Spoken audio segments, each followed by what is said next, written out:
Schwoke Lords, and welcome to another best episode of Cancel Schweezy. If you didn't know, my name is Schweezy, which is going to make a lot more sense to you if this is your first time watching / listening to this show, and you're like, wonder why he named it Cancel Schweezy. I am actually Schweezy. So that's going to explain a lot of the mystery to you. Welcome to the show, though. The show where why would I go to therapy when I can just do this podcast and talk for an hour to 1 to 2 hours, and it only costs me the cost it makes to create a podcast. And welcome. Don't take that as sad. It was supposed to be a joke. All right. Thank you so much for listening to the show, though. First things first, if you didn't know, you're new. My EP, I'm a musician. My EP, Ride or Die, is out now wherever you're getting your music, aka Spotify, Apple, Deezer, Tidal, Amazon.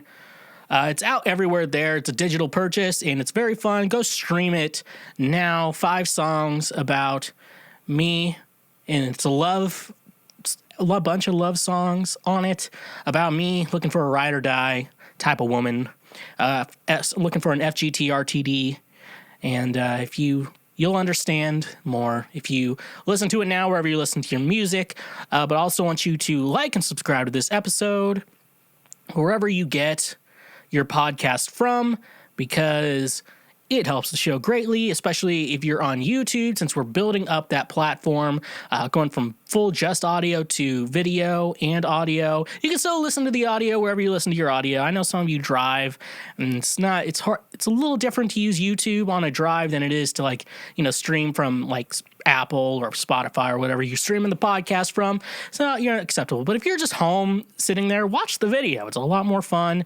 Pull it up on the TV, get the whole family around. This is a family show that it requires the entire family to really fully enjoy the show. And so subscribe, leave a comment, dislike if you want to be petty. If you're Tom Petty, who's from the afterlife and you're listening to the show, go check us out there. Just also, we're streaming on Twitch. We're kind of working on the schedule. I think it's going to start just being on Thursdays. I was going to do only Mondays, but that's also when we release this episode, which is kind of very conflicting to what I'm going to be advertising on social media that day. So go check us out. We may be doing Mondays too. But if I'm going to be streaming, it's going to be on Monday and Thursday.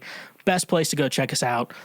I'm burping a lot. But yeah, and if you also have an Amazon Prime account, which I know most of you probably do, I have one.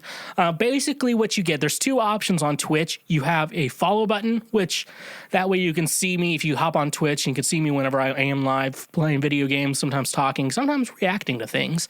It's a great thing to do. But another thing you can also do with that is there's a subscribe button. And if you already have an Amazon Prime account, what you can do is connect the 2 accounts, and you can press the subscribe button, which will help me, this show, me, and all my media endeavors financially, which is really great because a lot of people, it's around like a $5 thing if you don't have Amazon Prime. So basically, if you don't subscribe to me on Twitch, you're basically giving Jeff Bezos $5 a month. And Jeff Bezos has too much fucking money. So don't do that. Don't be stingy. Come on, Mark. Don't be stingy. Smash that subscribe and follow me over on Twitch. And if you also want to be a super cool guy or girl, or insert your pronouns here, you can also go check out on Patreon. We have ad-free episodes of the show. And with those ad-free episodes, basically you don't hear me ramble about our great and fantastic ads. So go check that out as well. But if you don't have money to be expending to be very schwoke, you can always just go ahead and like and subscribe to the show on your preferred streaming platform. Preferably on my end, YouTube would be cool. Be a cool guy and do it there. But nevertheless, just liking and subscribing is a free thing you can do to support the show and initiate yourself into the land of the Schwoke Lords. And that's it. That's all for my announcements. Let's get into the news. And I really like that. Okay. I always like to start off with a little positive article. And nevertheless, he persisted. And This is from Hoosh News. A great place if you wanted just a one-stop shop to get all your news. This article I found from Hoosh News. Michigan law to allow veterinarians to consult pets for cannabis use. Gretchen Whitmer has signed a new law that allows veterinarians to talk to pet owners about marijuana use for their pets and its impact on their health. Backed by Republican Greg Marcanen, our Hancock House Bill 5085 opens the door for veterinarians to question pet owners about marijuana exposure to their animals and consider the benefits of THC and CBD products. That's all the article has. Hoosh News, very short and to the point. I'm not a scientist. I have a music degree, and so I'm just going to talk out of my ass for a minute. I feel like CBD could be okay, but like I know with like, you know, animals and stuff like that, it's just pets, yeah. So couldn't that hurt the animals? Because like I know with alcohol, like you don't want like your dog or your cat to even like take a lick of it or anything because it could be very bad for them. Because you know most of these things are kind of poisonous, but we take them in smaller doses, which makes it more fun and allows us to have a lot more fun with it. So, I mean, like, obviously, I'm not against marijuana or THC or CBD. I'm a very big fan of CBD oil, and I've used it only recreationally, and I've used the THC recreationally only. I've never used it for any medical reason. I remember one time I bought some CBD gummies or something like that, and the cashier was like, "Oh, will this be good for, like, if you have, like, joint pain or knee pain or stuff like that?" I'm like, it could. I don't know. I've not used it for that reason. I've only used it for fun. But no, it makes you really chill. Helps you talk a lot. It's like, it's kind of like, I like to use like alcohol if I have to like talk to people, you know, like, you know, you have to like do small talk. And I guess when I'm sober, it's like you're just sitting there like, God, this is fucking annoying. Like, so, you know, the weather outside's getting pretty cool. I'm like, oh my God, can you shut the fuck up right now? Please shut the fuck up. So, yeah, and one of these thoughts I've had, it's like, what's worse, my drunk thoughts or my sober thoughts? Because a lot of people are a lot worse sober than when they are, and then when they're drunk or high and stuff like that. And that's really what we need to think about. People say they have like a drinking problem, and there's some people, you have a sober problem. We have to start making being sober a problem in our world, because some people are fucking awful sober, and there's a lot of people I don't like, and I think the reason I don't like them is because they're sober, and I feel like I can have a lot more to say about that. But yeah, let's move on to our next article, because that one didn't have a lot to me. I'm just thinking like, some scientists need to approve this before we just fucking give it to pets. Next thing I have, this is very good. From our good friends at NBC News. Giant vagina sculpture fuels culture wars in Brazil. Okay. A huge sculpture of a vagina on a hillside in northeastern Brazil has fueled a cultural war between leftists and conservatives, including close allies of far-right President Jair. I think Jair is how you say it because I know Jair and he's a bitch. Bolsonaro. Called Diva, the vivid 108-foot concrete and resin sculpture by artist Juliana Notari is on the site of a former sugar mill that has been turned into an open-air museum in Pernambuco State. Let's say that wrong on purpose. Pernambuco State. Unveiling the installation last week, Notari said it depicted both a vagina and a wound, questioning the relationship between nature and culture in a phallocentric and anthropocentric society. These issues have become increasingly urgent today, she wrote on her Facebook page, accompanied by a series of photos of the vast bright red sculptures, which took a team of 20 artisans 11 months to make. The artist triggered a hot debate on social media with more than 25,000 people commenting on Notari's Facebook post, both supporters and critics. And this one's in quotes, the next one. With all due respect, you know, a good conversation starting there. I did not like it. Imagine me walking my young daughters in the park and them asking, ... Daddy, what is that, this? What will I answer? One commenter wrote. You have... Oh, okay. I have that thought. Hopefully I don't forget it. In response, a female A female poster wrote, "With all due respect, you can teach your daughters not to be ashamed of their genitals." Bolsonaro's political guru, he is a political guru, and I only have a spiritual. I need a political guru if he has a spirit, because I only have a spiritual one. Olavo de Carvalho took to Twitter to lambast Notari's work, seemingly proposing a giant penis sculpture as a way to challenge it. Oh, God, that's good. His comments drew nearly 700 retweets, many laden with outspoken criticisms against leftists. Bolsonaro has a long criticized art he deems to be left-wing, and in 2019 he tried unsuccessfully to freeze funding for movies with LGBTQ themes. Months later, his culture secretary was fired after posting a video in which he appeared to copy a speech by Nazi propaganda chief Joseph Goebbels. Okay, so I got a lot of thoughts here. First of all, with all due respect, I did not like it. Imagine me walking with my young daughters in the park asking them, "Daddy, what is this? What will I answer?" Well, they're going to learn. They probably know what a vagina is. I mean, like, don't they have vaginas, your young daughter? Unless you're very woke. Well, it doesn't sound like you're a very woke person from, like, the fact that your daughters don't know what a vagina is, even though they have one. It's the idea of, like, oh, I have a tongue. What's this fucking thing in my mouth? Obviously, the sculpture of the giant penis would be funny as, like, a counter art piece because, you know, music, you can, like, create, like, rap battles and shit like that. And, like, why can't artists do that? I think it's funny. I mean, if he wants to create a penis one, why shouldn't he? He should be able to do that. But I feel like the idea that it's just like, oh, why are you shoving your vagina down my throat? First of all, if you want to shove your vagina down my throat, first of all, clean it. I'll clean my parts. And then hit me up on Instagram. It's at the Schweezy. Second of all, we shouldn't be ashamed of the penis either. But we shouldn't be showing them in public to people. Also, when I was a kid, we lived in like a small town with a community college, and like when they had like these they had like a pretty big art program, and like when they had like these big art shows, we would go to like like the art area or whatever, and our teacher told us, "Do not laugh. You could hurt the artist's feelings," which, as a kid, it makes sense. But also, the reason we were laughing was because there was a lot of naked people. And I don't care. I can appreciate your skill as an artist. That's out of the question. But also, if you draw a penis, and especially if you draw a penis, you sculpt a penis. You sculpt a penis.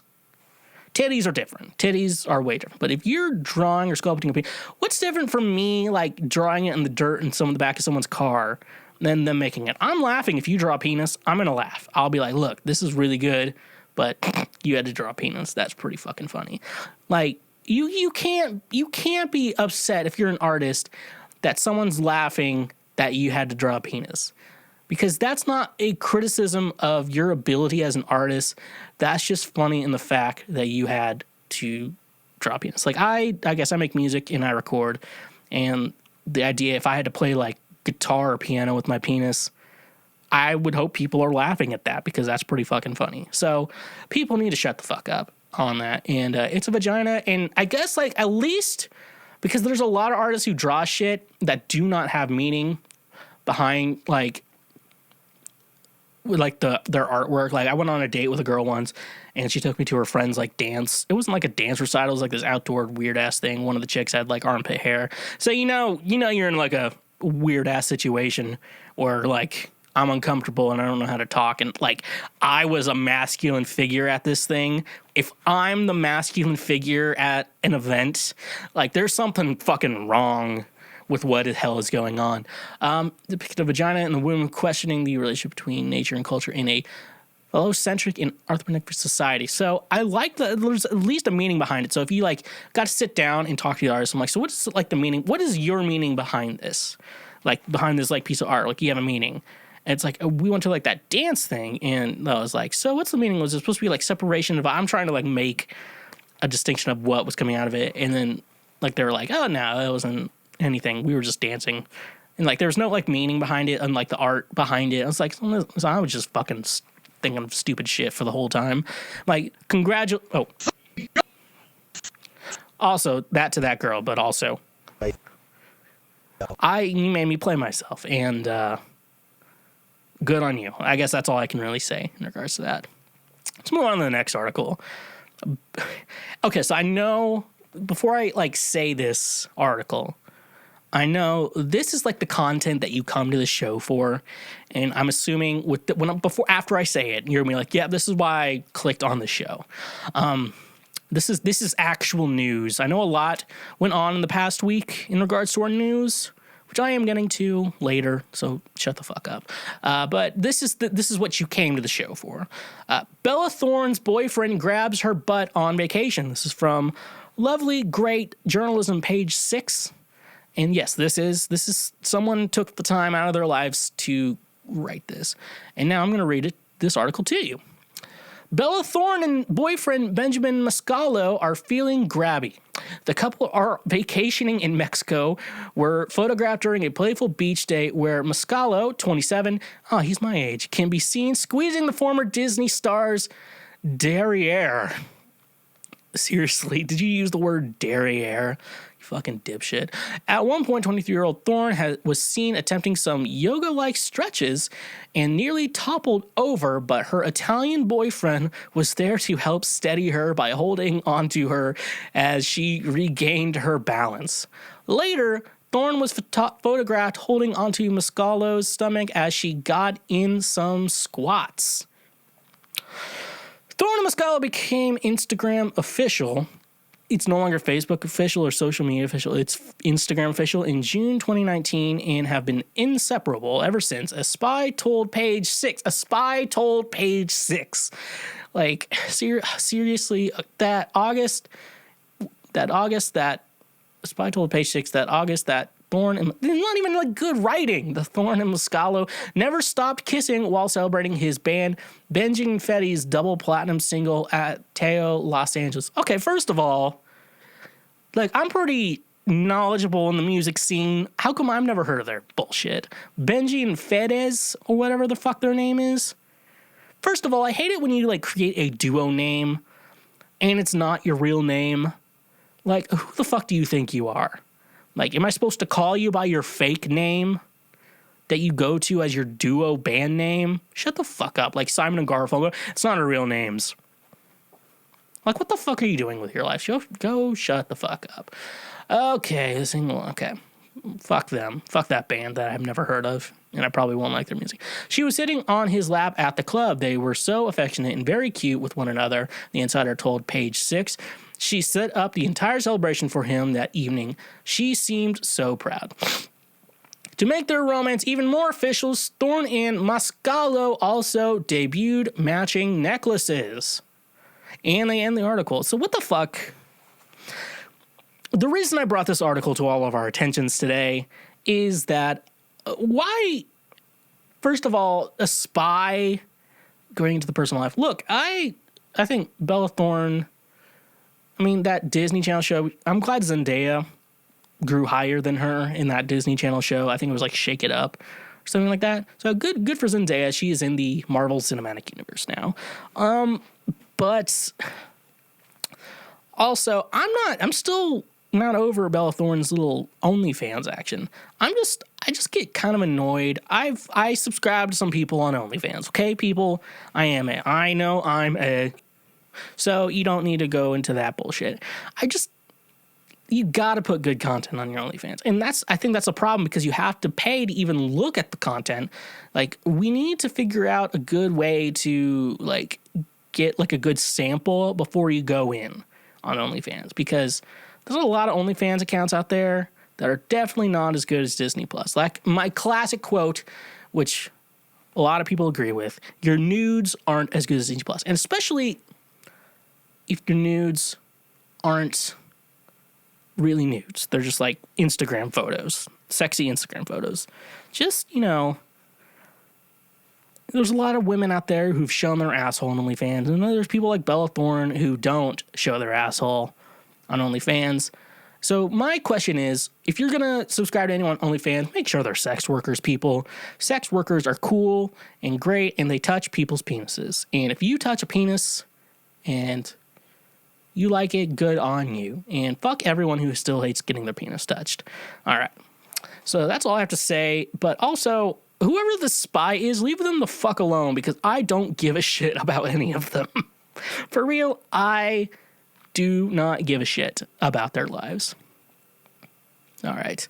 Next one article, and this is coming from today. So those of you who are new or don't know, I record the episodes on Friday. They come out the following Monday. So this happened actually today, and I want to make sure I'm reporting on it from Associated Press, AP, not Alternative Press, Associated Press.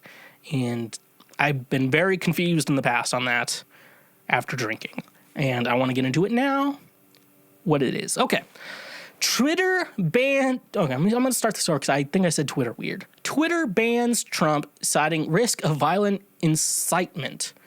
It's been a long time coming, and good on you. After the debacle we're going to get into later, Twitter banned President Donald Trump's account Friday, citing the risk of further incitement of violence. The social platform has been under growing pressure to take further action against Trump following Wednesday's deadly insurrection at the U.S. Capitol. Twitter initially suspends Trump's account for 12 hours after he posted a video that repeated false claims about election fraud and praised the rioters who stormed the Capitol. Twitter's move deprives Trump of a potent tool he has used to communicate directly with the American people for more than a decade. He has used Twitter to announce policy changes, challenge opponents, insult enemies, praise his allies, and himself, and so spread misinformation, flirt with inciting violence, and denounce targets of his ire in capital letters. The White House did not immediately respond to a request for comment. The official account for the President of the United States at POTUS remains live. Twitter has long given Trump the other world leaders broad exemptions from its rules against personal attacks, hate speech, and other behaviors, but a detailed explanation posted on its blog Friday. The company said recent Trump tweets amounted to glorification of violence when read in the context of the Capitol riots and plans circulating online for future armed protests around the inauguration of President-elect Joe Biden. In those tweets, Trump stated that he will not be attending the inauguration and referred to the supporters as American patriots, saying they will have a giant voice long into the future. Twitter said these statements are likely to inspire others to replicate the violence acts that took place on January 6, 2021, and that there are multiple indicators that they are being received and understood as encouragement to do so. The company said plans for future armed protests have already begun proliferating on and off Twitter, including a proposed secondary attack on the U.S. Capitol and state Capitol buildings on January 17th, 2021. Maybe they'll actually get fucking guards there. Trump's persona on Twitter has long functioned as a mix of policy announcements, often out of the blue, complaints about the media, I'm going to say a fucking actual word wrong. Disparagement of women, minorities, and his perceived enemies, and praise for his supporters, replete with explanations, marks, all caps, and one-word declarations such as sad. He has fired numerous officials on Twitter at this post, like his speeches at rallies are a torrent of misinformation. This is breaking news update. AP's earlier story follows below. In the wake of Wednesday's deadly insurrection at the United States Capitol, calls are mounting for Twitter, Facebook, and other social media platforms to suspend President Donald Trump's access to social media permanently. Facebook and Instagram, which is owned by Facebook, on Thursday suspended Trump's account for at least 2 weeks and possibly indefinitely. Twitter, however, merely revoked Trump's posting privileges for 12 hours after he posted a video that repeatedly false proclaims an election fraud and praised the rioters who stormed the Capitol. On Friday, the company permanently banned 2 Trump loyalists, former National Security Advisor Michael Flynn and attorney Sidney Powell, a part of a broader surge on accounts promoting the QAnon conspiracy theories. Twitter said it will take action on behaviors that has the potential to lead to offline harm. Given the renewed potential for violence surrounding this type of behavior in the coming days, we will permanently suspend accounts that are solely dedicated to sharing QAnon content, Twitter said in an emailed statement. That company also said Trump's attorney, Lynn Wood, was permanently suspended Tuesday for violating its rules, but provided no additional details. The company said that when it determines a group or campaign is engaged in coordinated harmful activity, it may suspend accounts that it finds primarily encourages that behavior. It's a long article. Social media companies have been under intensified pressure to crack down on hate speech since a violent mob egged on by Trump stormed the Capitol. Dozens of QAnon social media accounts were hyping up Trump January 6th rally in the heart of Washington, expressing hope that it could lead to the overturn of the election results. On Friday, the advocacy coalition Stop Hate for Profit launched a campaign to pressure the major platforms, including YouTube owner Google, to kick Trump off their services for good. The organization, which includes the Anti-Defamation League, the NAACP, the National Hispanic Media Coalition, Free Press, and Color of Change, said it will call for an advertiser boycott if the platform don't take action by January 20th, the day of the President-elect Joe Biden inauguration. Last summer, the coalition organized a month-long ad boycott of Facebook that ultimately involved hundreds of companies to push for more assertive action on hate speech at the social network. Some federal lawmakers and celebrities have likewise called on the tech companies to extend suspensions or ban Trump altogether. Frank Pallone, a powerful Democrat congressman from New Jersey, tweeted that it's time for Twitter CEO Jack Dorsey and Mark Zuckerberg to remove Trump from their platform. President Trump platforms on social media has been used to incite violence and insurrection, said Senator Joe Manchin. That's what we're calling him, a centrist Democrat from West Virginia. In an emailed statement, Facebook and Instagram made the correct decision in banning President Trump for at least the remainder of his term, and I will continue to urge Twitter and other platforms to do the same. Former First Lady Michelle Obama tweeted Thursday that Silicon Valley companies should stop enabling Trump's monstrous behavior and called for them to permanently ban Trump and enact policies to prevent their technology from being used by national leaders to fuel insurrection. One former Twitter official has called on the platform to suspend Trump's account in a way that would block anyone from following him and keeping past tweets invisible for an indefinite period. It's a change in position for Adam Sharp, Twitter's former head of news and government and elections, who tweeted Thursday that he had long been a defender of Twitter's permissiveness regarding Trump's violations of its rules. Sharp left the company in 2016. Oh my God, this article's long. Oh my gosh, how do you write this much? Trump resumed tweeting Thursday. Twitter has said it could take further action as it kept track of activity on the ground and statements made off Twitter.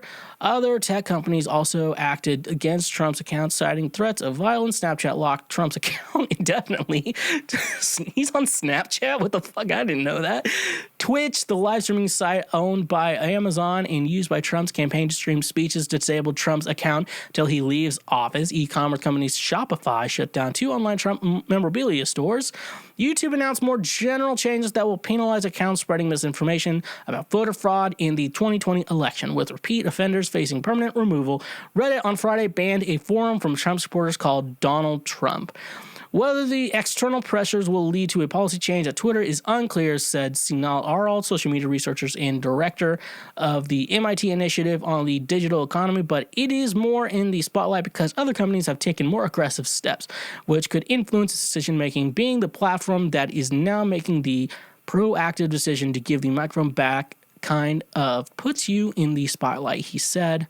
I'll find the last fucking paragraph. Some criticize tech companies for blocking or barring Trump. Mexico President Andres Manuel Lopez Obrador, that's probably incredibly wrong, who is seen as friendly to Trump. What?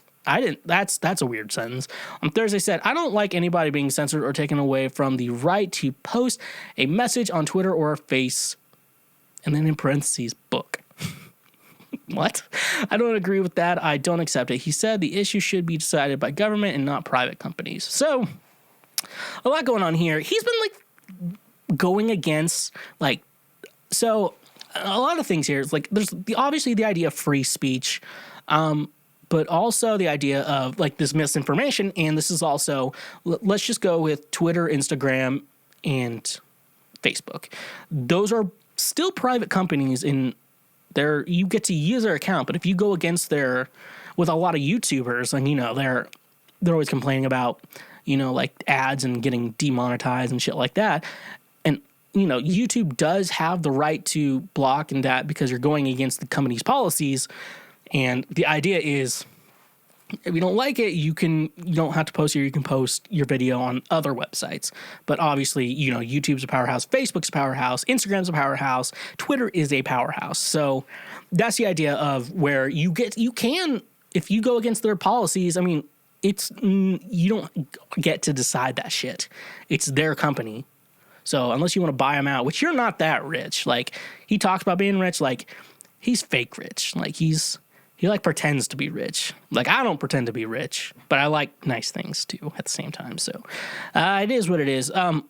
Also, he's just going to move to Parler. And so that's an also question. So Parler is the free speech platform, but the only people on Parler are like Trump tards or mag tards, as I like to call them. So you have that idea. So when Biden goes into office, are they going to make an order where like we need to get rid of Parler? Like he tried to get rid of like TikTok because they were ruining his rallies and making him upset because of his big ego. That's the question. That is the question. Are we going to do anything about Parler? Because I'm also like, I get the two sides. One, I get the idea like you should be able to say what you want, but also these are social platforms owned by a company. In this company's discretion, they get to decide if they're okay with this. So I think for the most part, with Twitter, Facebook, Instagram, if it's something election-based, because there's been so much misinformation. Look, if there was election fraud, you got to prove it. That's why all your fucking law cases get taken out, dumbass. That's the thing. So you got to prove it. And so with them, with someone post something like that, I'm like, here's how this claim is false. And they're like, fact check. And they're like, well, these facts are just fucking up from the left media. I'm like, anything can be fact checked. Like, you could look deeper. Fox News is being pretty decent about everything. They're not the best. I'm not like trying to talk up Fox News, but still. But yeah, this should have happened a long time ago, not like 2 weeks before he's going to be out of office. They should have taken him off Twitter a long time ago. That's it. All right. Last article from the news. This one, I saved the best for last, folks. I saved the best for last. And this one's not super fucking long. Paul McCartney said he speaks to George Harrison through a large fir tree gifted to him by the late Beatle. And this is from Insider. And as their website news team would say, they're insiders. So I trust them. Paul McCartney said he still talks to former Beatle bandmate George Harrison through a tree the musician gave him. While talking about his new record, McCartney 3, on NPR's All Things Considered earlier this month, McCartney explained that prior to Harrison's death in 2001, he gave McCartney a large fir tree. McCartney planted the tree at his estate in East Sussex, England, and has watched it grow in the nearly 20 years since his friend's death. Harrison died at the age of 58 following a battle with lung cancer. George was very into horticulture, a really good gardener. McCartney told host Mary Louise Kelly, so he gave me a tree as a present. It's a big fir tree, and it's by my gate. As I was leaving my house this morning, December 11th, I get out of the car, close the gate, and look up at the tree and say, "Hi, George." There he is, growing strongly. McCartney added that he feels Harrison's spirit present in the tree. "It's lovely. He gave it to me, so I just planted it," McCartney's told NPR. "But then, as the years go by, every time I look at it, I go, that's the tree George gave me. George has sort of entered the tree for me. I hope he's happy with that." So this article got me with the title. Paul McCartney said he speaks to George Harrison through a large tree. But then this article became very sweet. Like, I mean, I have some friends who've passed away, and, I miss them, and I kind of, wish they were still alive. Should have been me. Shit like that, But, like, that fact that he has that tree, and, like, trees, as long as, like, it's healthy and growing strong, it's kind of like, it's a great reminder for him, but the idea of, like, him talking to is probably weird. He's just like, I feel like George's spirit, and I'm not thinking like a spirit as in like a ghost or his soul. I'm just thinking like the thought and like the person George Harrison was, like the idea of George Harrison is probably still in that tree. And That's a very lovely thing to have from Paul. 'Cause even when Paul McCartney passes away, like that tree is still going to be there. I'm like, this is a tree George gave Paul. You know, it's going to be like a very nice thing. So I hope that tree never dies. And whenever we take down all the trees in the world because evil people live and exist, that tree is alive. So that's that. That's the news for today, folks. This episode is brought to you by GameFly. Most of you are already aware of GameFly, but for those of you who don't, it's the best video game rental subscription service for one low monthly fee. As a Twitch streamer myself, I can tell you there are two types of games. There's the games that you go back to time and time again. For me, that's Legend of Zelda Breath of the Wild and Super Smash Bros. Ultimate, Pokemon Sword and Shield are also games that I go back to time and time again. But you also have those types of games that you play once and then you never pick up again. And that's where I believe GameFly is perfect for you gamers out there. Most video games coming around $60, and this with new consoles coming out at the current moment, they can be upwards at $70 even then, and then you don't even include DLC when in regards to that. This is where GameFly comes in perfectly, because for that one low monthly fee, you can just rent games, play them, and then when you're done with them, you send them back. I wasn't a big fan of Luigi's Mansion back when I played it in October, so I was easily able to send it back and get myself a new game in the process, which was perfect for me. Just start playing other games, just be able to open your horizons on what games you want to play with GameFly is my personal favorite thing. So for the low monthly price, your first 2 months, if you use the link in our description, your first 2 months are only $10. So stop wasting so much money on video games. Stop spending $60 on a game you're only going to play once.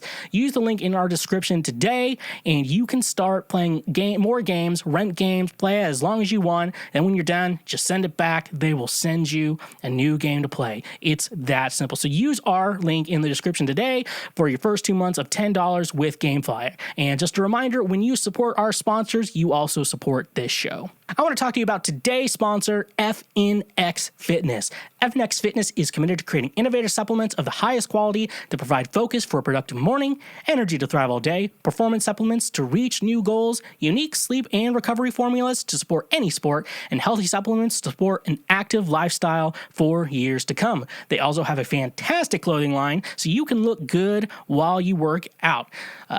With your purchase of any product with FNX Fitness, one thing I love is that they donate a gallon of water with every purchase you make to a child in need in a country that doesn't necessarily have clean drinking water, which is perfect. You get to feel good when you buy a product from FNX Fitness. You can start using their supplements, work smarter, not harder with their supplements. That way you can get the most out of your workout, and so you no longer have to be fat. Hashtag pray for Mike. So using the promo code Schwegcast or the link in our description today, you can save 15% off your purchase with FNX Fitness. Again, that is 15% off of your purchase when you support FNX Fitness and get a product from them. And a reminder that when you support our sponsors, you directly support this show. Okay, so got a lot to more talk about today on the show. Okay, first I probably should talk about what happened on Wednesday of this is January 6th. I believe was the day. It was 2 days ago. Yeah, it would have been January 6th. Talk about the Magtards invading the Capitol. First of all, I always want to say, like, when I talk about, like, politics, I've always felt like when I've gotten into politics with people, I just kind of, like, mess with them. Just kind of mess with their head. Because at the end of the day, like, I'm not going to argue with you about why you should be a good person. That's just it. I'm not going to argue with anyone. I'm being a good person. And that's coming from me. So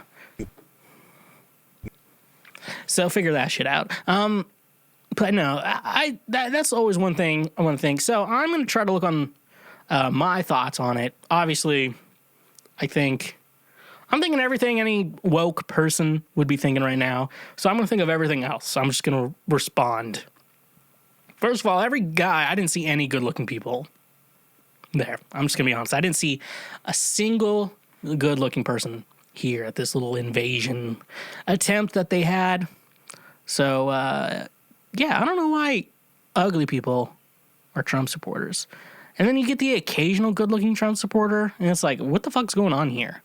Are you stupid? And then most of the time, yeah, they're pretty stupid. But also, like, I feel like making Mike Pence his enemy was a very bad idea, because Mike Pence changed his cover photo on Twitter to Joe Biden and Kamala Harris.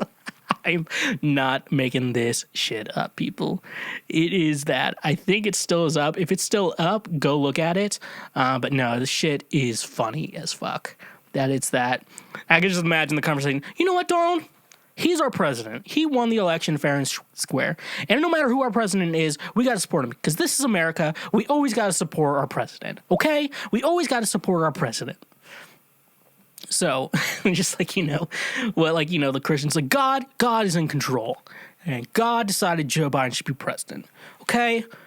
And that's what we need to do. God decided Joe Biden needs to be our president. I like to imagine that's the conversation. And you know what? Even though I think women are icky, they still won. And I'm being replaced with a woman. And I think he's probably I bet he's going to run in 2024. That would be funny if Trump wants to run in 2024. Anything could happen. Like I said, this is the Friday before the Monday I released the episode. So anything could happen this weekend. Anything can happen. All right.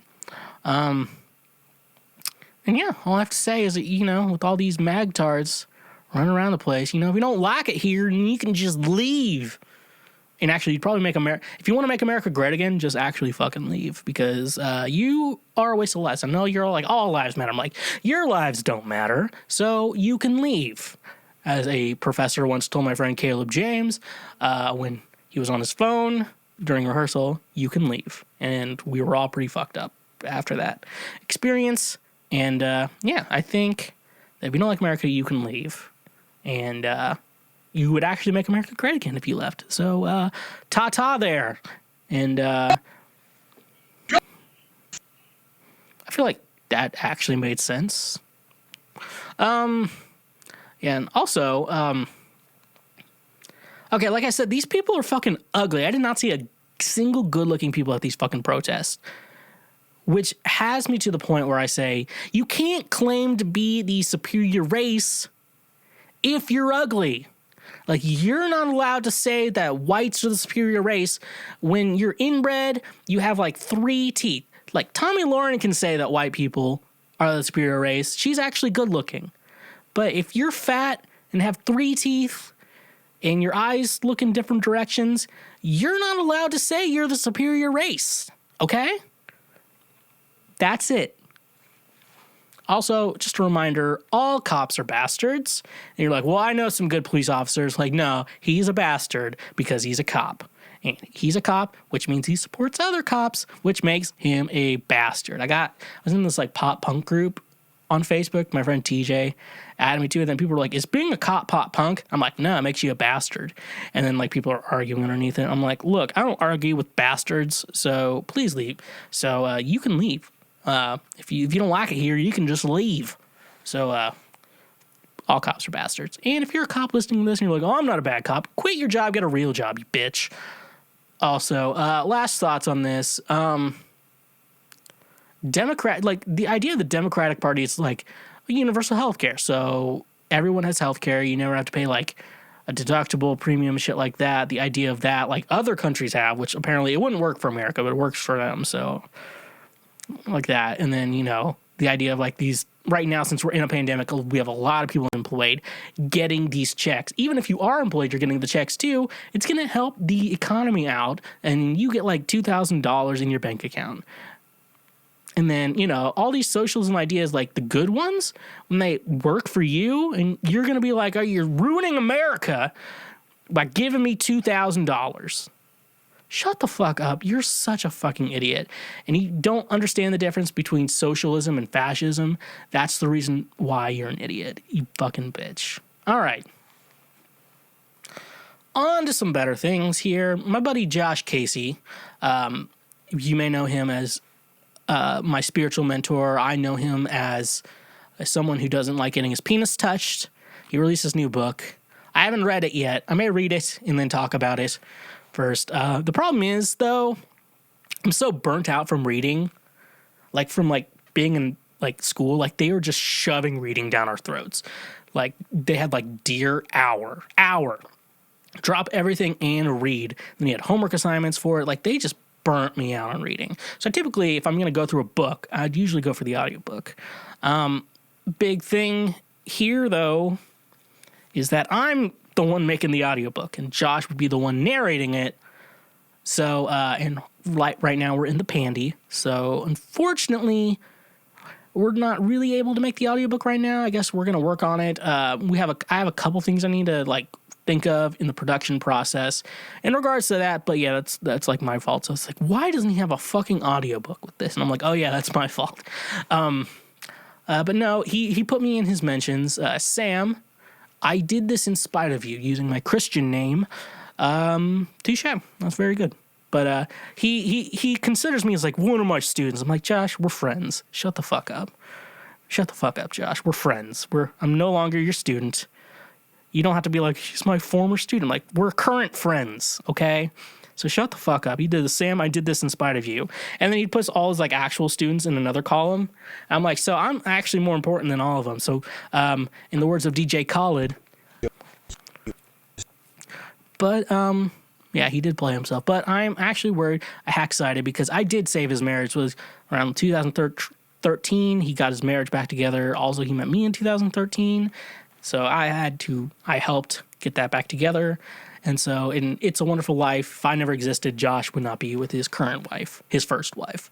So, yeah, that's also a good point there in regards to that. But I feel like you all need to read his book.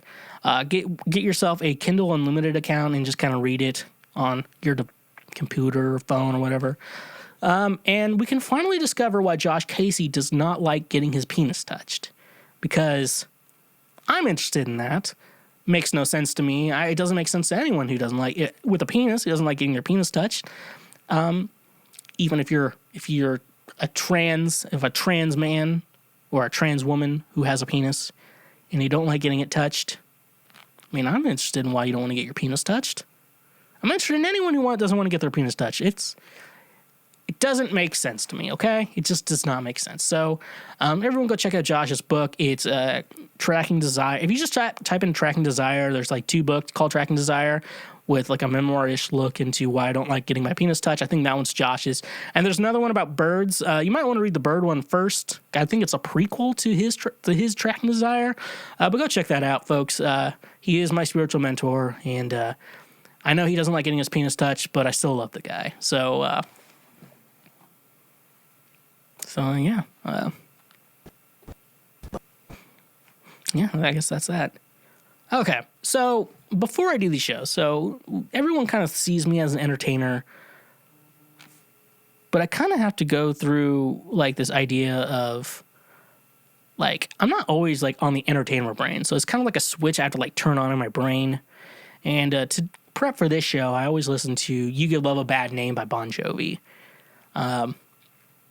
That's what gets me going. And then people are talking shit about Bon Jovi. Like, why? Like, the songs are good. You talking because they're cheesy? That's why they're good. They're cheesy, fun songs. They get you pumped up, get you rock and rolling. The music doesn't suck. You're just a bitch. Okay. That's all I had to say. I just have like one sentence here in my notes. Why are we talking shit about Bon Jovi? All right. So next one. I have... Okay, so I started watching One Punch Man. But here's the thing. There's a lot of problems with the streaming on this show for some fucking reason. It's an anime show because I apparently decided now with all the Fortnite I'm playing and stuff like that, I'm not going to have sex anymore, apparently. That's apparently what I want.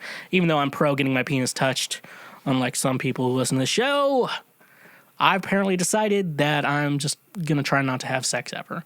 So I started watching One Punch Man. So the big thing is there's so many streaming services now. So you have to just figure out how am I going to watch One Punch Man? So I see it's on Netflix. There's 2 seasons currently. Netflix only has 1 season. they do not have the English dub of the show. They only have the Japanese with the subtitles, which I'm not into because I like playing video games when I watch TV, which is another reason I don't know why I'm working on not having sex anymore. So they only have the Japanese version. So Hulu, I go over to Hulu. They have season 1 English dub, but they don't have the second season. They have the second season, but it's subtitled in Japanese. I'm just thinking here, because like Netflix and Hulu and basically every streaming service, it's different in every country. The content is different in every country. And so this idea of, obviously VPNs exist. I don't have a VPN sponsor. I could work on getting one if y'all want a VPN sponsor from me. But this idea, though, that like it's specifically tailored to this specific country, like with its content, why would they only put the Japanese versions on Netflix, no season 2, then Hulu, first season's dubbed, second season just Japanese? This makes no fucking sense if it's only going to be in the United States, because like our main language is English. Why would you only put the Japanese versions? If they're making a dubbed version, why would you not put it on the United States Netflix? It makes no fucking sense, and I don't understand people's logic. Like, why are people so fucking stupid? Why does it feel like I could work for a ton of companies and just be the only logical person in the room when you make an idea? All right, so it looks like we got the rights to One Punch Man. We're only going to put one season on there, and it's the Japanese version, and this is the United States. First of all, what do people speak in the United States? A lot of people in the United States don't want to like have to read subtitles while they watch TV. They just want to sit back and relax when they watch TV. That's like the main purpose of TV: sit back and relax and try to enjoy something. And the fact that they're putting in the dubs, I'm not like saying that just because it's in a different language it's bad. I'm just saying that if you're making a dubbed version of something, why would you not put it in one of the countries that would appreciate the dubbed version? It makes no sense. So luckily I have cable because I like to watch content on TLC, and therefore I have access to season 2 through like the Adult Swim app. And like I have to like jump through all these hoops to fucking watch a TV show. It just makes no fucking sense. Like if you want people to watch your show and you're like giving Netflix and other streaming services the rights to like play like that specific content, why would you only would you not put the English dub if it's going to be in the United States? Okay, it's not a lot of there's a lot of weeaboos, but there's a lot of non-weeaboos who enjoy watching anime. I don't understand these business practices. It'd be like because like I'm a big Nintendo fan, it'd be like Nintendo not releasing English versions of their games that's all in Japanese. It's like, I don't know Japanese. Now I can't appreciate how good this game is. Okay? Okay, people? Okay? This episode is brought to you by Duke Cannon Supply Company's Beer and Bourbon Box. Duke Cannon hails from a simpler time, a time when the term handyman was redundant, a time when chivalry wasn't considered old-fashioned. Duke Cannon's purpose is simple: to make superior quality grooming goods that meet the high standards of hard-working men. In the history of great duos, the partnership of beer and bourbon is even more important to our way of life than mac and cheese, or if you're across the pond, fish and chips.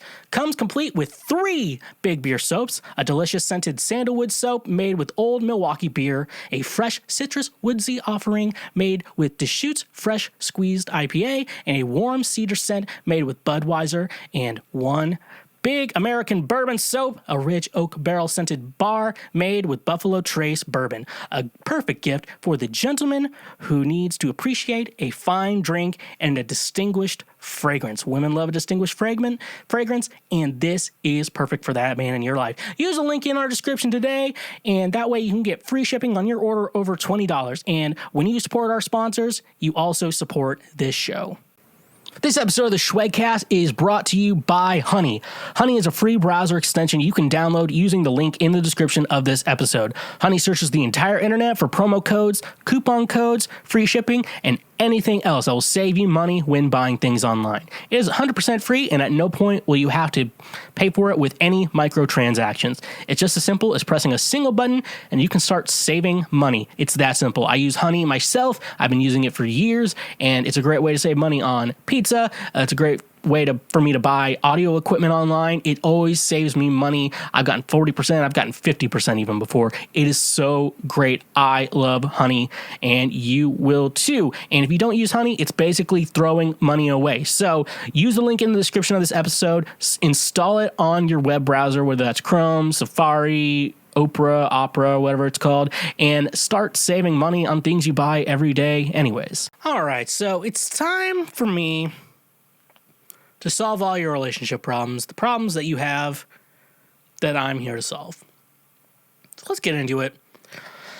All right, first question I got, I've really gotten to a point where I just put these down so I can but I'm like, this is a good question to answer on the show, and then I just forget I put it down. So hopefully these work out.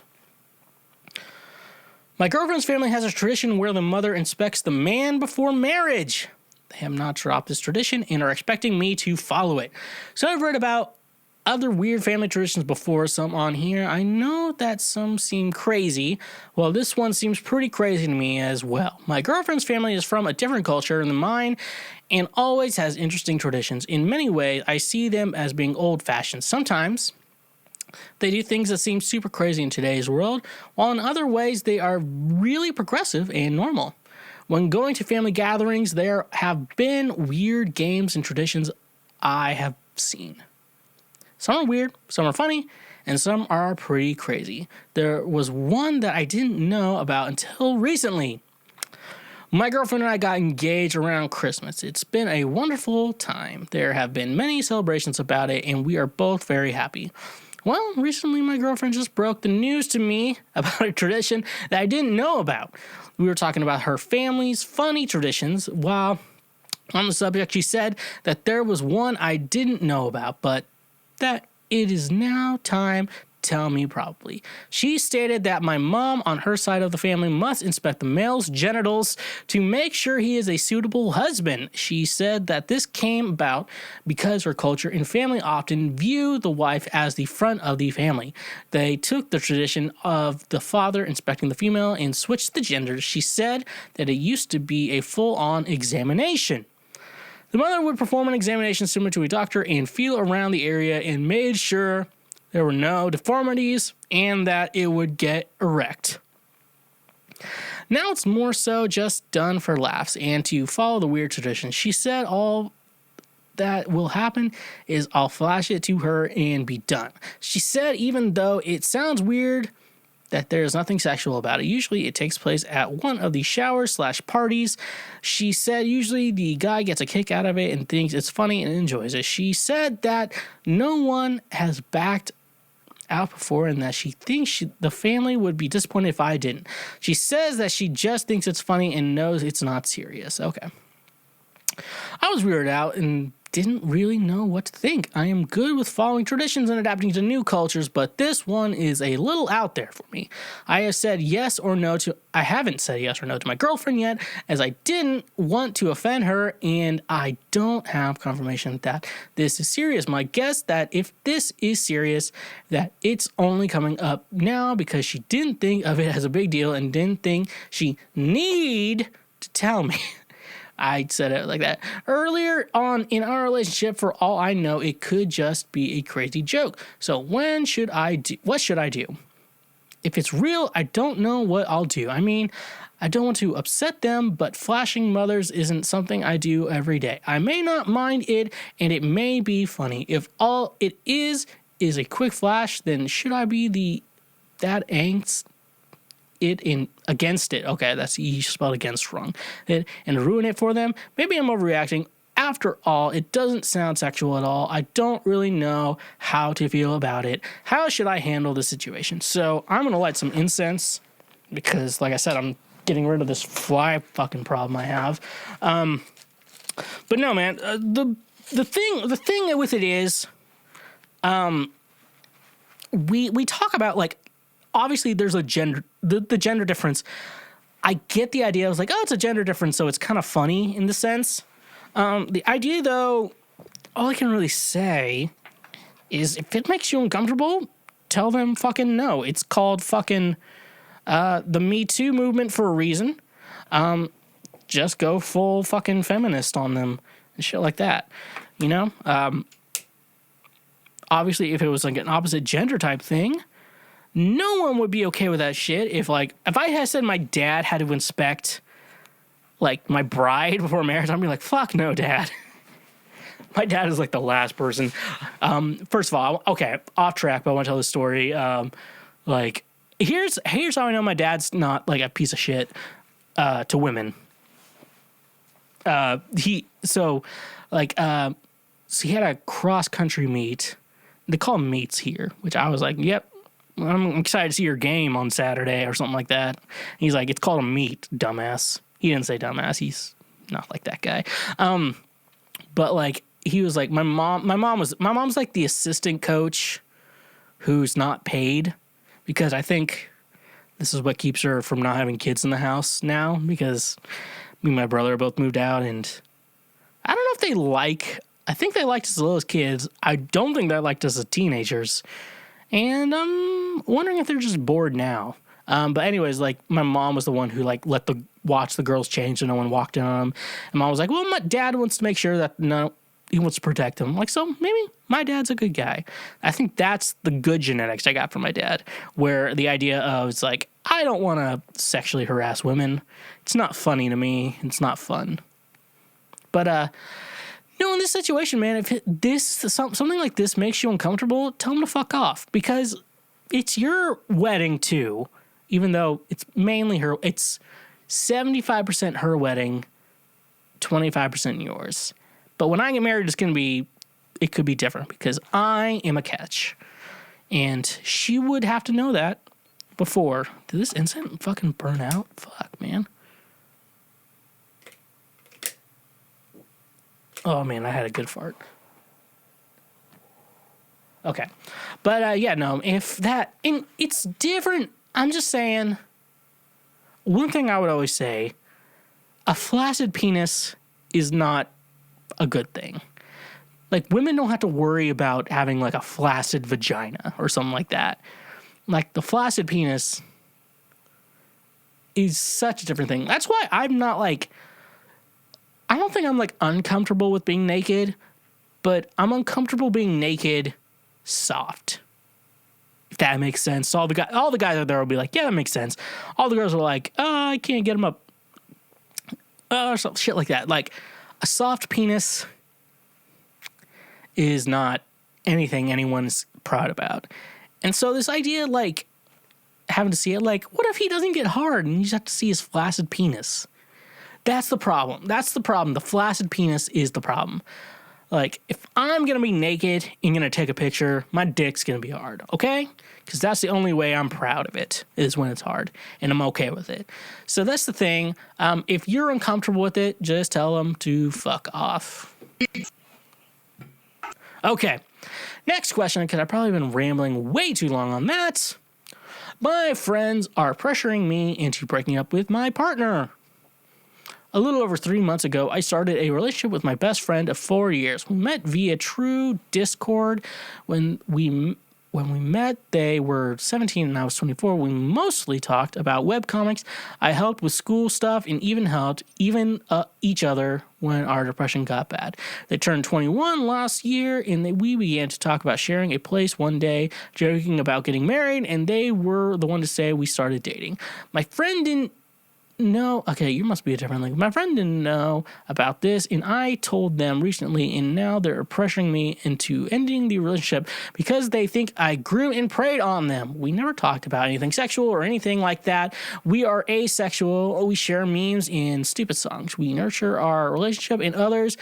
They are very aware of grooming behavior and all that. Now, truly questioning my relationship now, I know I've done anything questionable or that could be considered like that. I'm truly scared. I might have done something bad. I care about them a lot. I don't know what to do. Okay.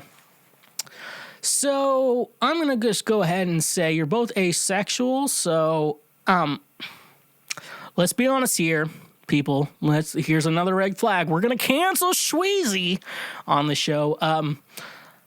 In regards to that, all I'm gonna say is grooming. The idea of grooming, unless it's a mental or sexual thing, it's either fully mental or fully Actually, no, it's not mental at all. It's actually sexual. Grooming is a sexual thing because the groomer is doing it for a sexual desire. And you're asexual, so you're not really that into sex. She is not into that. I'm going to assume male, female. You could be the same gender. I don't give a fuck. But that's the idea. I think grooming is a more sexual type of idea.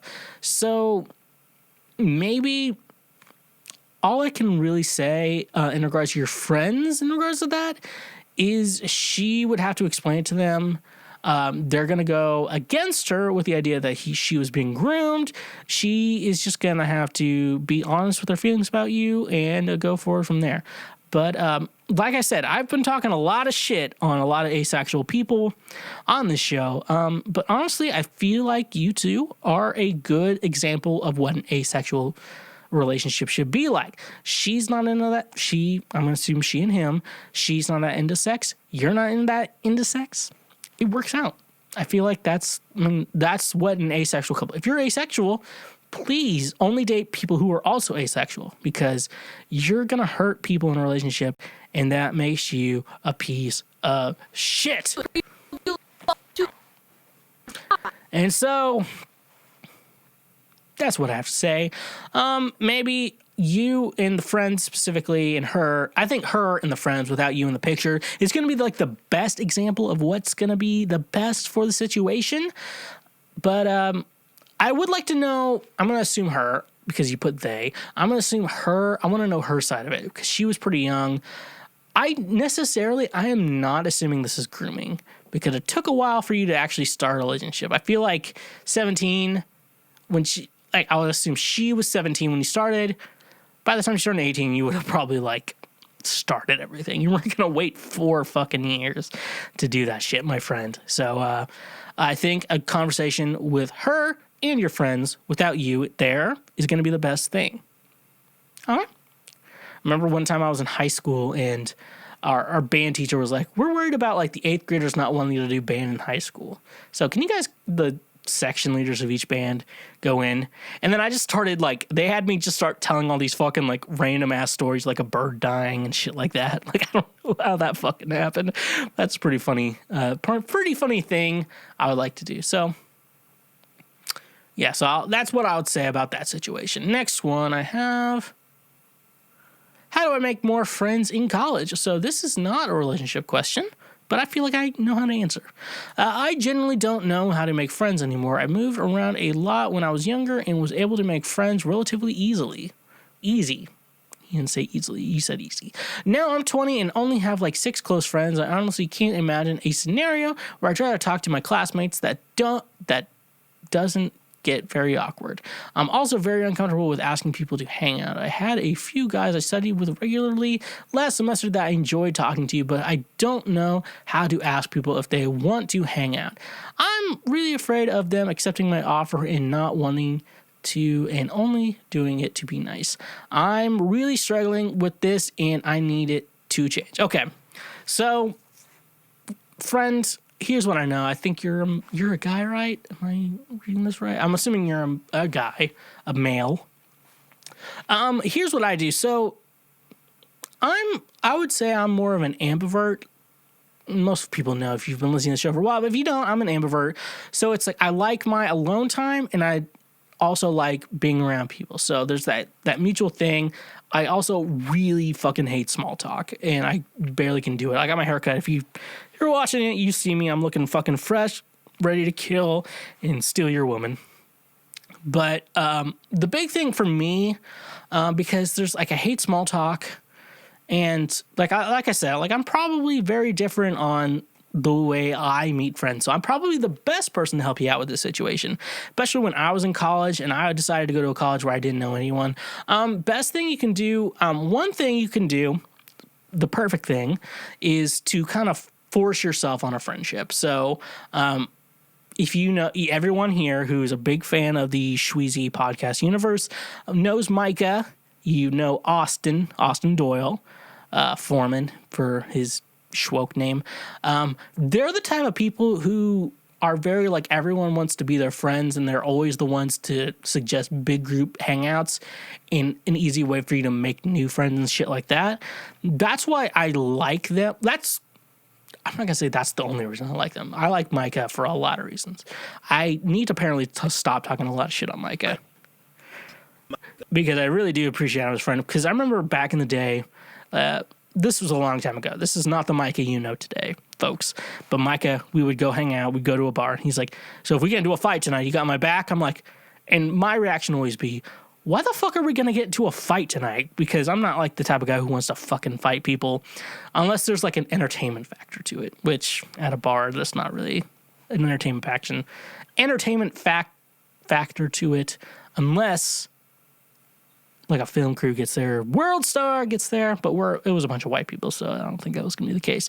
But, you know, I realized that, and I was like, I never told Micah that, yes, I would have his back in a fight, because Ride or Die, bitch, out now on Spotify, Apple Music, Tidal, Deezer, Amazon, wherever you get your music from. Ride or Die by Schweezy out now. But no, I remember that. I needed to tell Micah. I love Micah, everyone. Everyone, I love Micah. I make fun of him all the time. And that's because I love his reactions. And he's also my blood brother. I don't think we've did the proper blood brother handshake, but I would say we are. And if he doesn't get a friendship tattoo with me, ride or die, bitch. That's all I have to say. But no, you need to find people like Micah, like Austin, who just are the ones who just always these friends hanging out with them, and then you get to meet those people. You hang out with a group of people, shit like that. That's what I do. It's the easy thing for me to do when I do that. That's the best thing. Also, another thing you can do is just force yourself to be friends with people, because a lot of times, I know I had 2 roommates that I could just kind of force my friendship on them, and became friends from there. Because a lot of times you don't realize that a lot of people think the same things as you do, where they're like, it's hard to make friends, and they have the same struggles as you. So a good thing for you to do is just to force your friendship on other people. And a lot of times they'll pretty much accept you if your personalities work out correctly into this friendship idea. It'll work. But also, you're probably in college right now during COVID, and that's probably going to suck too. So assuming that was not the case, sometimes you just got to force friendships. And it sounds forcing friendships is okay. Forcing relationships, like with women, is different. So let's not get into that. But no, sometimes you just got to force your friendships, and you kind of have to take the lead in that. And you make some friends. I've a lot of friends I've had to force my friendship with. And I've had friends, let's say 20 years now at this point. Like, I'm friends with.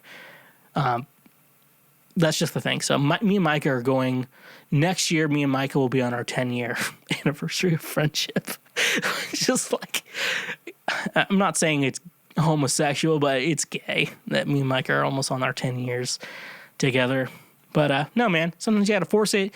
Sometimes you got to find the right friend to be friends with to make yourself get other friends. It's just, it's a game, but make sure your intentions are pure and you'll be fine. Next question I have I been ghosted by my friends with benefit? I, a 22-year-old female, was sleeping with him, 22-year-old male, twice a week, all of last semester. It was amazing. He cooked dinner, we'd have great conversation and great sex, and then I'd go home since I lived like 2 minutes away. From the beginning, I was very clear in telling him that I was not looking for a relationship, and he seemed more than happy to keep things, to not label anything, but did not continue to act relationship-y with me. During winter break, he texted me a bit, but he's left me on read twice. I know for a fact that he barely uses his phone, / doesn't even have social media, but we go back to school next week, and I really want to continue being friends with benefits. I want to reach out to get together, but don't want to appear too clingy, since it was me who has been adamant about keeping things casual. I'm worried he's no longer interested if he doesn't text me first this time. Help. All right. So, it looks like you're in a pretty normal situation. So, if he's ghosting you, a lot of things. So, one thing I'm going to tell you, since this is a female writing to me, and female to male writing to me, looks like you got feelings for this guy. And if you don't feel like you should be having feelings for this guy, so it looks like that's what you did. It looks like you got you have feelings for this guy. That's one thing. You're just gonna have to accept your feelings and go from there with it. Obviously you don't want to accept it, but sometimes you just got to. Sometimes just drink a bottle of wine and then figure out, I'm like, you know what? I do have feelings for this person. Where do I go from here? And you figure your shit out. You start a podcast to figure that shit out. Because instead of going to therapy, I started a podcast. What best thing I can say? Maybe you two basically, okay, so if he doesn't accept like an offer to see you again, create a situation where you run into him in public and then have an actual conversation like, hey, are you still interested in me? And then most likely what it sounds like, he's probably met someone else, honestly. He never really thought of you as like the girlfriend or ride or die. I don't know, on Spotify, Apple Music, Tidal, Amazon, everywhere you get your music. He never thought of you as a ride or die type. But one thing I would say in regards to that, though, just kind of maybe you have to force a conversation with him. That's the only thing I do. Don't act crazy over text messages. That's not going to look good. But like figure out a way you can run into him accidentally in public, and that way you'll have a serious conversation with him. And that way when you force that serious conversation with him, you'll kind of get the answers you need. That's the best thing. It's probably not the best, but you're going to get the answers you want. Make sure you're acceptable of the answers you get. But it sounds like you do have feelings for this person. So, that's the best advice I can give you. Force him into a conversation with you about what you want to be and decide if you want to be ride or die or not. But also, Ride or Die is out now on all streaming services. So listen to my music, you bitches. All right, next question. How many more do I have? 1, 2, 3, 4, 5, 6. All right, I only have 6. Let's figure this out. Where was I? I shouldn't have scrolled past my fucking notes. Okay, here we go. I'm back. You're mad, I'm back. Haha, so sad. And I hate that it's the, what the fuck is his name? Guy with the rainbow hair. He has that Goomba. I think the song's called Goomba. And I only know it's called Goomba because that's Mario. Because I'm a fucking... And I play video games. So... Oh, yeah, no, it's Tekashi 69 or whatever his fucking name is. Okay. Here we go. This is actually... Okay. This is actually a very good question. And a very good, question. Okay, so this question I have, this was the one I actually really thought of before coming into the show. And I want to read it for you. And I really think there's a right way to do it. And I think it's going to take a lot of people to figure out how to do it. Okay, so I want to ask my friend, 19 female, out now that she's a girl, but worried I'll, 20 male, hurt her feelings. Okay. So my friend Violet started transitioning at the very beginning of the first lockdown/pandy. She told all of us in close-knit friends group that her name, pronouns, etc., and we all had a mini Discord party for her to celebrate. We've kept in touch, though, lockdown via Discord and multiplayer games, but we're not really the webcam kind, so we've not seen each other's face in a while. One of my friends pointed this out, and we all had a night where we got on camera to hang out. Guys, she's stunning. I hadn't seen her since she was still going by her dead name, by her own admission. She never cared about how she looked then. Now that she can be her real self, she looks incredible. She has her hair styled and makeup and got her ears pierced. I think she started waxing her eyebrows. She's also my type. Dark hair, 50s styles rockabilly with plans on piercings and tattoos once lockdown is over. So I stared at her like a lunatic for a good 5 minutes and had to pretend my camera was frozen. Anyways, Here's the issue. A couple years ago, before she transitioned, Violet asked me out. I turned her down because I'm straight, I'm pretty ambiguous looking, a lot of people think I'm gay, and she was kind of hurt by it. We agreed to still be friends, and we are. She's probably my best friend in the world. She took a little break from the group while her feelings were still raw, but when she came back, it was all fine. And now I want to ask her, but I really don't know whether I even should.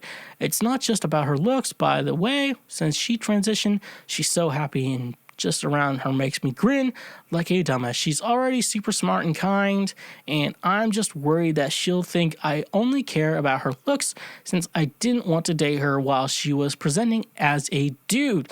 I don't know how to explain that she's like a totally different person, being allowed to be who she always really was, and I guess, if I'm honest, some of it is about her looks, because if it wasn't, I wouldn't have been interested in her when she was still presenting as male. I'm super confused and could use some advice. Bottom line is, whatever happens, I don't want to make things awkward for Violet. She's got enough going on as it is without me making it worse. So, buddy, I am going to try to give you the best advice I can. Okay. So I'm just saying, I've been hit on by trans women. And honestly, for me, I'm going to tell you my opinion. The penis is a deal breaker for me. Okay? Like, I'm totally on board with the idea trans women are women. That's perfectly fine with me. I'm perfectly fine with accepting that. I know a lot of trans people. I have no problem with them, honestly, because I'm not a psycho. And just because someone decided to change their gender and was once a man and now is a woman, that's not really something I really care about, because I don't really care about a lot of things. I know what I care about and everything. But the idea is that you're now attracted to her and you're very accepting of her pronouns. You're in a rough spot. And I think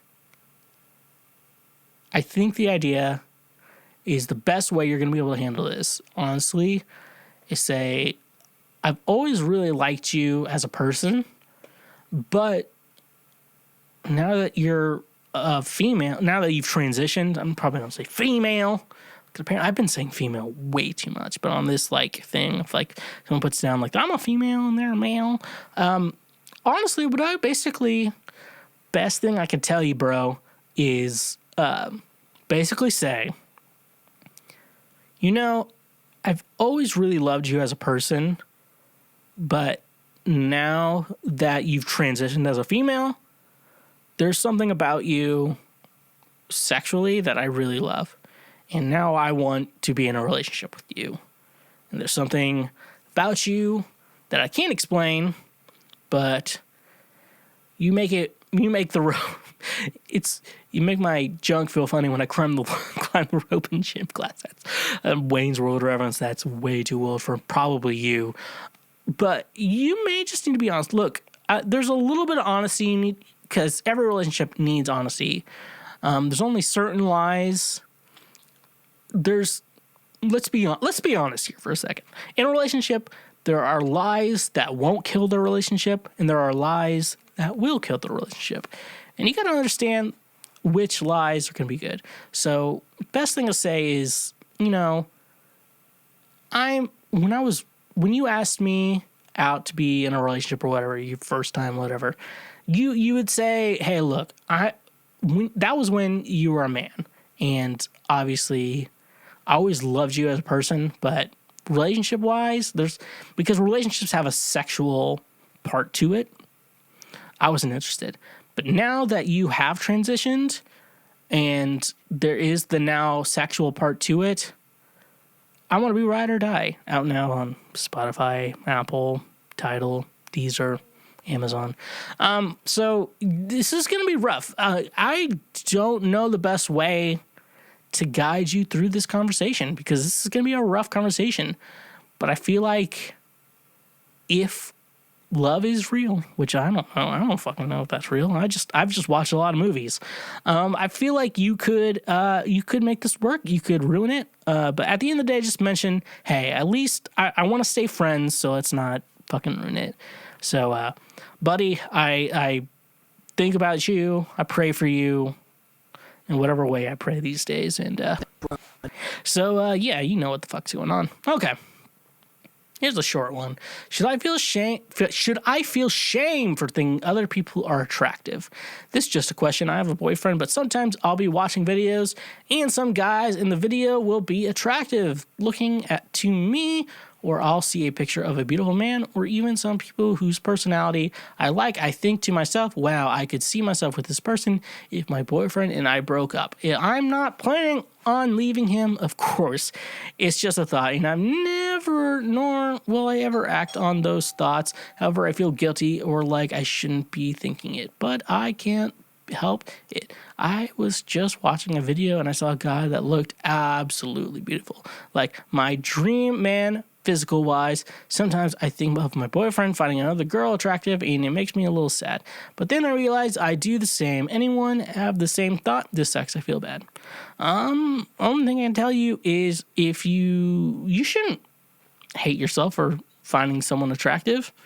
That's the way it is. But don't be bragging about it to your man. That's not a cool thing to do. That's not cool at all. So don't do that. Be allowed to have what you're attracted to. He's going to be allowed to have what he's attracted to. But at the end of the day, you come together, you're both ride or die. Also, obviously, out on all your streaming platforms. So that's the way it is. I have food at the door. Give me a second.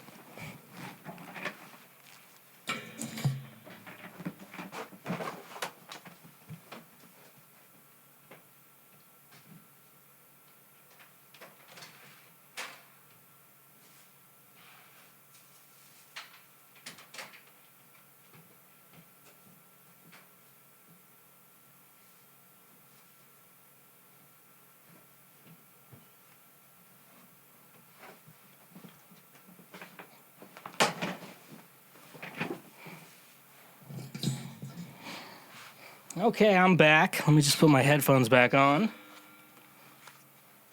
Because that is not content you come for. Or the fuck. Okay. Let me go ahead and get to the next question.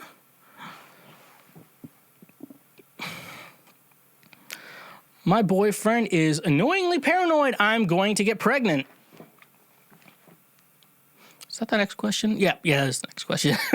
She's worried about getting pregnant. The first time I ever had sex with my current boyfriend, I told him I was on birth control. He still wanted to wear a condom, which I agreed, but still, for some reason, pulled out at the end. I didn't think anything of it until we hung out the next day, and he was super nervous around me till he asked me if he thought he should get me a plan B.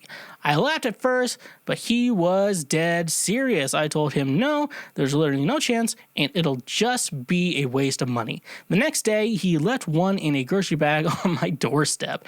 Every time we have sex, it goes like that. He also tracks my periods, and on the day I'm predicted, he texts me multiple times asking me if I got it yet. It makes me feel more like an object than a girlfriend, and definitely doesn't make me feel attractive or desirable. I talked to him about it, and he said he had a pregnancy scare when he was 18. I talked to him what happened, and he said his girlfriend at the time was late on her period for weeks, and he was convinced he was going to be a dad, and that's not something he wants until he's a lot older. I understand his side, as ridiculous as it may be. Those are his feelings, but I told him my own feelings on it, and he agreed. He had no reason to be so paranoid at all the time. Even after stressing to him how I felt, a couple weeks later, my period was 1 day late, and he dropped pregnancy tests off to me and asked me to take them. After that, I told him to fuck off.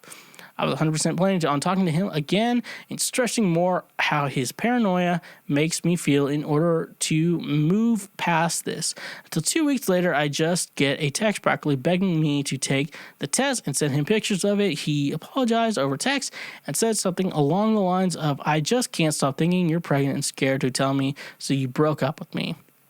just need advice if you guys think this is something that can be worked through or is it even worth it? So it sounds like he has a little PTSD from that situation. Only thing I can say in regards to that, so you're on birth control. If he feels comfortable with the condom on and pulling out, I'd say he should. I mean, like, just if he feels, I would say he should pull out. Like, just pull out. I always feel weird. Like, you should always pull out if you don't want to get pregnant until, like, one of you is surgically good.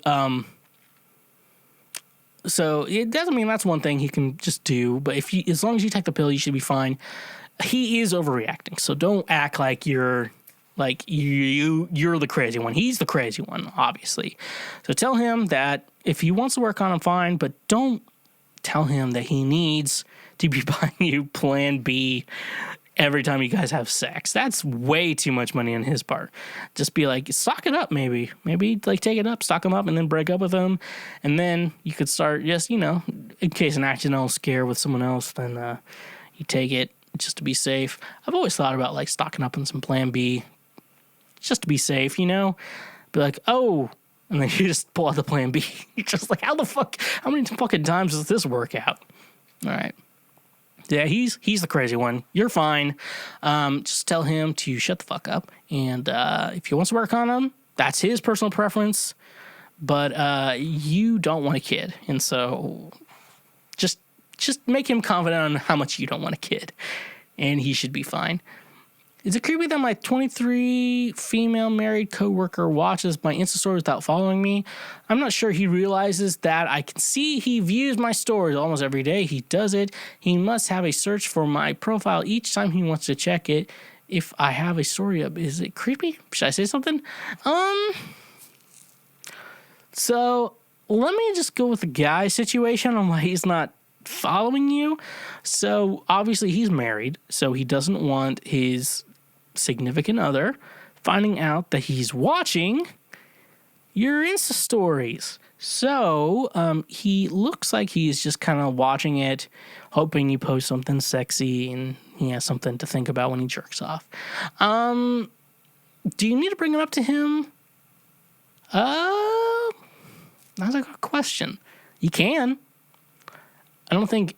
Honestly, in this situation, if you bring it up to him or if you don't bring it up to him, it's going to work out either way. But, yeah, honestly, as long as you're not cheating on him, like, he's just being a guy. He just wanted to he just wanted to get hard. So he's just hoping you probably turn him on, but he's not going to leave his wife for it probably in the meantime. But if he puts a move on you, you should probably watch the fuck out. Honestly. Next question. I got 1, 2. Oh, I only got 2 questions left. All right, so we're almost done. Fortunately, I hope you wanted more, but this is the type of guy. Oh. So, I feel unmotivated when my partner is busy and is unavailable to speak with me. Hi, everyone. I am having some attachment problems that I never thought I would face ever in my life. I'm a 19-year-old female, and my boyfriend is a 22-year-old male. We've been in a distance relationship for barely 6 months now, moving in together in 2 months, and we both love each other very much. The relationship is very healthy. There's nothing to say about it. Before we decided to be together, I would be the most independent person, didn't need anyone's help to do anything, and I would be very motivated. Unfortunately, I noticed lately that when I call him on FaceTime and that he isn't available, I wouldn't be able to get anything done before he calls me back. It can sometimes last 2 hours, and I'm here sitting doing absolutely nothing, and I hate it. How can someone be so attached to another person that they can't get anything done when they don't give them attention? It's honestly very frustrating, but I'm happy, I'm self-aware, and able to notice when my behavior is changing. Please help me to know how to fix this. Okay, so I think I figured out your problem. Best thing is, I've probably been in your situation before. Best thing you can tell your partner is obviously you need something to distract you when this is happening, but also if your partner's not answering your calls, like on FaceTime or whatever, just kind of like have them be like, hey, can you just tell me what's going on? and then be like, I'll call you later or something like that. Just give you that just so your mind doesn't worry. It's like you probably have a little bit of anxiety. I have the same thing, so don't feel like you're one in a million or you're insane, because I feel the same thing. I force my friends to text me back, oh, I didn't realize you're too good for me now, shit like that. So it's not, but just ask your partner, like, hey, if I call you and you can't talk to me, can you just text me back real quickly your reasoning why? Very simple. So obviously also figure out something to do in the meantime to distract yourself. In the meantime, if they eventually call you, because it sounds like he'll probably get back to you the same day. So probably just like ease your mind, like, he's probably just busy right now. If he doesn't look me back, I'm going to go on a wolf hunt and find this bitch. All right. Last question for the evening. My wife has been sending pictures of her feet to a male coworker. How can I get her to stop this? All right. So we all know this is TJ, who she is sending the foot pictures to. But let's see what her husband has to say about her sending pictures of her feet to TJ. I do not have a foot fetish, quite the opposite, if any. However, I cannot deny that my wife has a very pretty feet, and she almost always wears flip-flops or sandals all year round, so I am pretty sure she would be a foot fetishist extreme. I noticed lately that she has been taking a lot of photos of her feet lately. I didn't really think anything of it since she always taking selfies.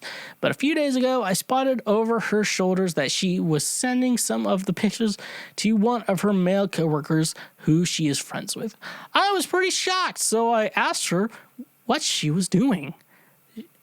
Then it came out that she has been sending him photos of her feet every day for over a year. She said that her coworker once complimented her feet and said they looked very pretty and asked her if she would send him some pictures. Apparently she said yes and didn't think it was a problem since it's just her feet. I told my wife that this guy clearly has a foot fetish and probably gets off to the pictures. She seemed to think it wasn't a very big problem. She said it's not like she sends sexy photos or her breasts or anything. She keeps saying it's just feet. She thinks I am being totally unreasonable by being bothered, but I really want her to stop doing this because I can't get through to her. Okay. Buddy. First off, I'm going to go with you, then I'm going to go with her. For you, buddy, the big problem is she's doing it for free. Make sure that she's, like, getting some money off this shit. She's just fucking sending pictures of her feet to another man, dude. That's the problem. And the fact that she's having a weird problem with it should be a concern for you. So you're not entirely too wrong, but the thing is, you should be asking her for money. All right, now for your wife. Why are you not charging this guy and just giving him fucking free pictures of your feet? What's the fucking situation where you think that it's okay for you to be sending pictures of your feet to someone who isn't your husband for free? That's the problem. Your husband's upset because you're not making money off this shit. I'm pretty sure if you could figure out a situation where you can make money off this shit, your husband would be entirely okay. So figure out a way. You sent pictures every day to this fucking dude. That's the problem. You're giving the goods away for free. There's women who charge so much for OnlyFans accounts, and their accounts are total shit. And Disney Plus is cheaper than their fucking OnlyFans. So the fact that you've been giving away pictures of your feet for free to this dude is a problem. So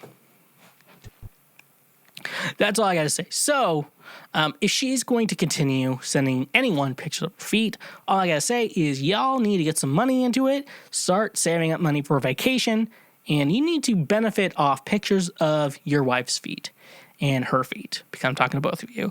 And you need to stop being a fucking and letting her do this shit for free. So that's all I have to say about that. So nevertheless, thank you for listening to this episode of Cancel Schweezy.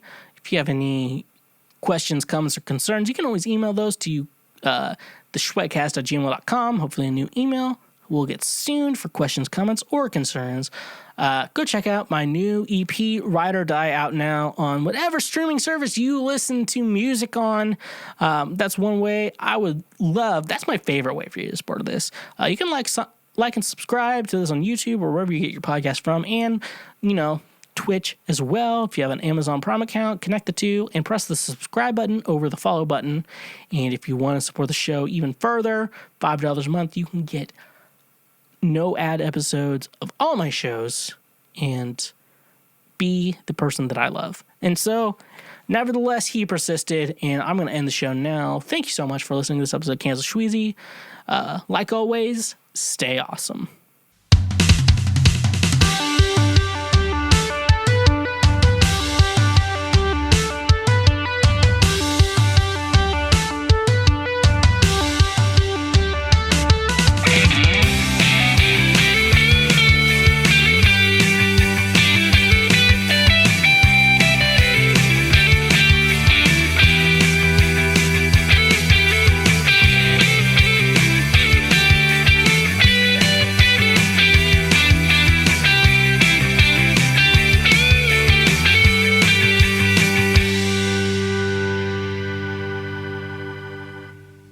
Hashtag pray for Micah.